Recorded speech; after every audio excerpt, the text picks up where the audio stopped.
These key areas of knowledge must be addressed by every CISSP.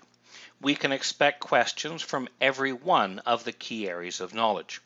And as one way to measure whether or not we are ready for the exam is to ensure that we can explain and understand what each of these key areas of knowledge addresses.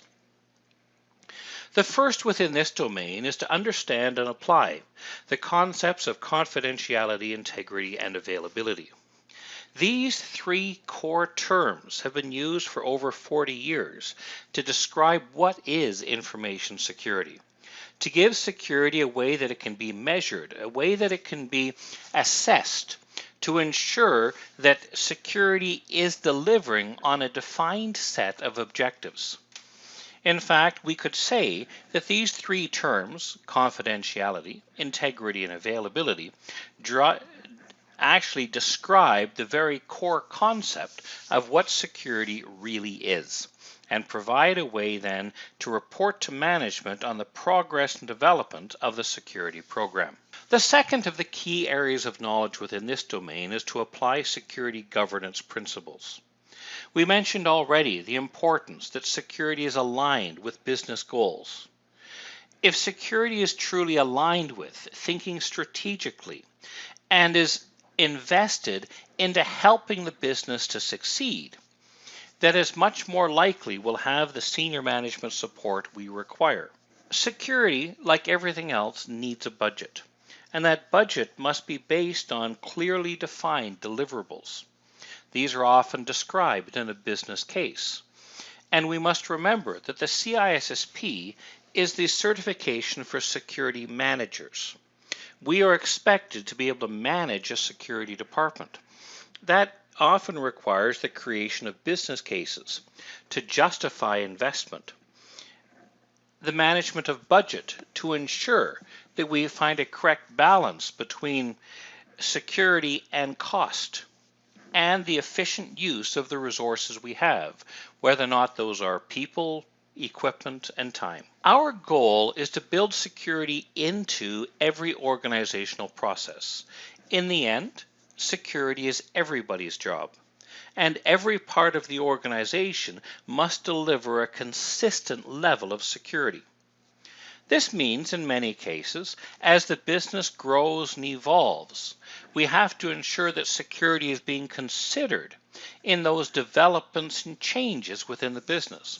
These can include, for example, acquisitions of other companies, divestitures, and of course this core concept of governance to show that security is being considered within the organizational processes, and the success of that is being reported to management. Security does not happen by magic. It must be somebody's job. We must have clearly defined security roles and responsibilities. Those roles vary according to a person's level of responsibility within the organization. But everyone must realize that security is actually a part of their job requirement.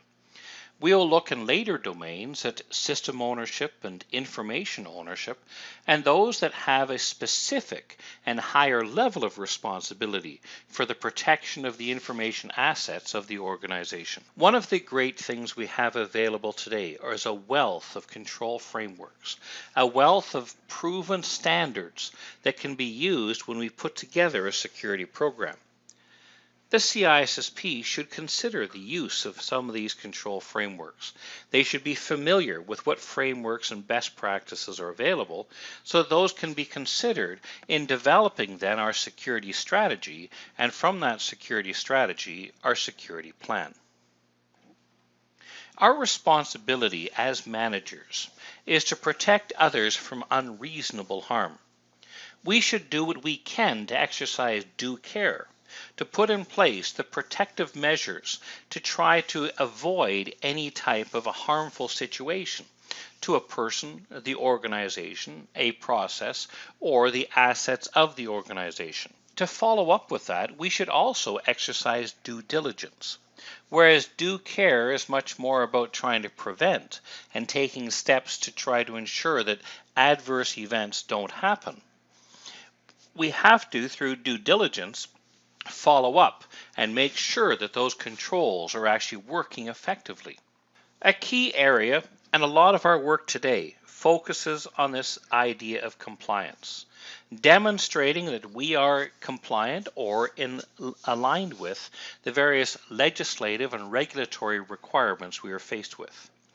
A key area of this, of course, today are all of the regulations related to privacy and ensuring we protect the privacy of our employees, of our customers, and the privacy of the intellectual property of the organization. The CISSP, as a security manager, must understand the legal and regulatory environment we operate in. Very often, we operate in more than one country. And that means we have to be aware of the different cultures and different regulations that may exist in another area of operations. The CISSP should strive for an enterprise security program, one with a global viewpoint, attempts to ensure compliance with legal and regulatory issues no matter where in the world we operate. A key issue, of course, is computer crime, costing organizations in the billions of dollars every year. And whereas we will look at computer crime in more detail later on, we can see here already that we should be aware as part of our security management program to ensure that we've understood the types of crime and what steps we can take to try to avert or avoid some type of a breach.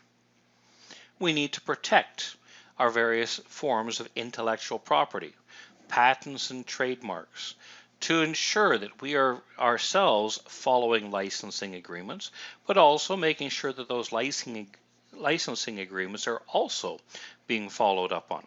As we move data around the world, there are many different regulations that come into play.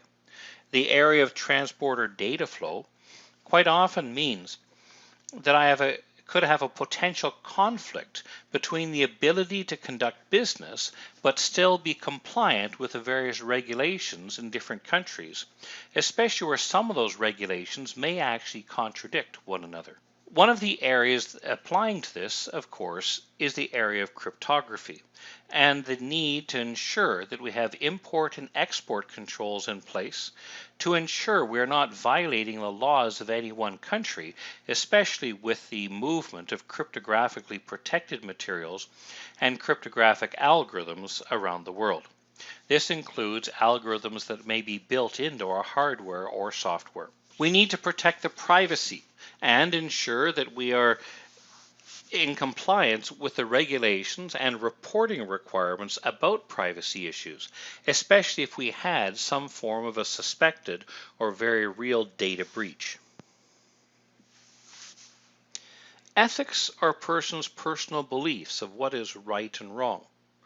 And those are very much based on that person's background, culture, religion, based on in many cases their perception of right and wrong.